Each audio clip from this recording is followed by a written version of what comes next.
As many of you know, we were in Colorado Springs last month.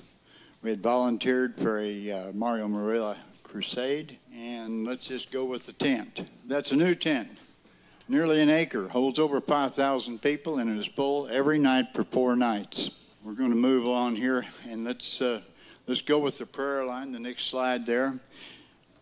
We volunteered as prayer counselors, so basically what would happen at the altar call, those who came forward would come back outside, get some information, pray with them, and get them back inside so they could go with the rest of the service. One of the nights, a young man, 12 years old, his name was Jacob, came out. He had just received Jesus, okay? The next night, Mario had come down off of the platform, which he rarely ever does. He was calling out people, pointing out people for healing. As he headed back to that platform, he pointed to Jacob. And he said, "Young man, stand up." So Jacob stood up. And he said, "That asthma that you've been having trouble with, you can't breathe, it's healed. Take a deep breath." And what you see is a smile when that boy took that deep breath. I mean, what else is there to say? In the meantime, we had meetings for 3 hours a day in the morning that were different, and Sheila picked up a mantle from that. So, as Eddie was talking about, Tuesday was actually a day of spiritual opposition for everybody. That's why Mario went down into the audience, and he overcame that spiritual opposition. But we all had it, and we figured out why the next day. The next day, we were called out to bring a message back to the states that we represent. So that's why I'm up here. First, God gives us the vision, then he gives us the strategy. This next slide, this is our strategy. Don't mess with our kids. This is an initiative against critical race theory, against the sexualization of our children, and against the gender mutilation without parental consent. This is going on here in the United States, and they interviewed a doctor from Oregon. This doctor talked about how he takes little boys and he takes their genitalia away, and he creates a cavity so that they can be like little girls. But this cavity never heals. And these little boys end up wearing diapers the rest of their lives. And we don't want this happening. Not to our kids. Don't mess with our kids. I heard this and I prayed a dangerous prayer. I said, "Lord, put me in the fight." So I'm calling out all the mama bears out here. I'm asking all the Esthers to stand up for our kids' sake. I just want to tell you a little story. You know, when you get married, the preacher's there, and he's standing there, and he says, "If anyone has just cause why these two should not marry, let him speak now or forever hold his peace." So we know silence is consent. There's also a passage in Numbers 20, 9 through 12.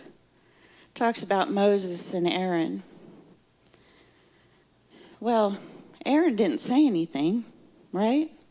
But he was standing there when God gave Moses the command to speak to the rock.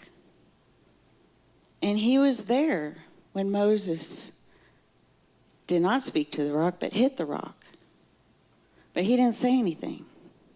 But guess who didn't get to go into the promised land? It wasn't just Moses, it was also Aaron. Because silence is consent. So show the Lord whose side you're on by your actions. In Esther 4:13, Mordecai sent his reply to Esther.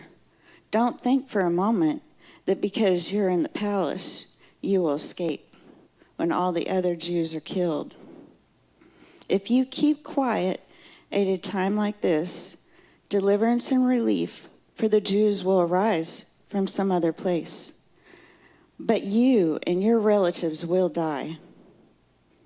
Who knows if perhaps you are made queen for such a time as this. We can't hide and pray and hope. We have to stand up.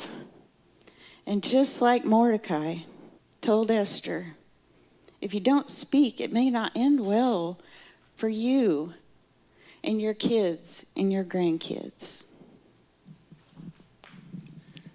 And brothers, the Esthers are not the only ones being called out. Okay, we've got a room full of Esthers, but we got a room full of Mordecais. Mordecai was the catalyst for Esther. We heard a really good analogy for this. Esther is the arrow that went to the king, went straight to the king. Okay, Mordecai was the bow that sent her. You need a bow if you're going to have an arrow. But more importantly, the prayer and the fasting provided the tension on the bow. We got to have Mordecai's. You can't just send your Esthers. You got to go with her. Be the strength, be the tension, pray and fast with her. When you were saved, you enlisted in God's army to save the lives of others. Ladies, let's start by saving our kids.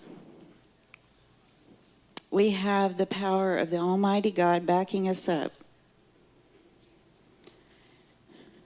When we go to heaven, and Moses has his story about how he parted the Red Sea and his people led his people through and felt that almighty power of God.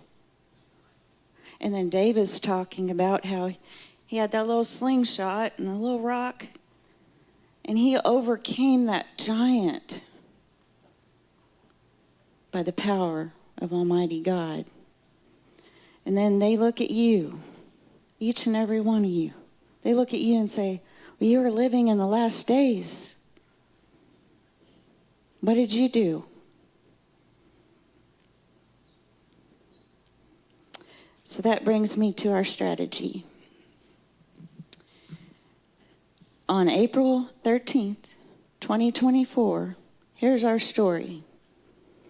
We're going to each and every capital in the United States. And we're going with our message, don't mess with our kids. We're done. So I'm calling all of you out. Let's go to the Capitol. Let's stand against these people that are trying to mutilate our kids. If we don't do it, maybe somebody else will, but it might not end good for our kids or our grandkids. In 3 days prior to this, we're going to pray and fast. This also comes from Esther 4:15 and 16, where it talks about Esther sent a message back in reply to Mordecai and said that she was going to pray and fast, and she wanted him and his group to pray and fast. So that's the tension on the bow. This is a QR code, and you can scan this. There's my phone number down there, so I'll get you the QR code. In the meantime, before April 13th, we're starting prayer hubs all over the United States. This is just 2, 3, up to 10 people per little prayer hub. We meet once a month for an hour. And what we're trying to accomplish is to teach our kids how to pray and declare for our rights. This allows children the time to voice their concerns and pray over them. And then on October of 2024, we don't have a date yet for it, but we will soon. We're all going to D.C. to the mall. And we're going to stand up. All of us, Esther's, Mordecai's, and our kids. And if anybody has any questions, please feel free to call me. And we are trying to get together 1 million women to go to D.C. and go to the mall. Thank you.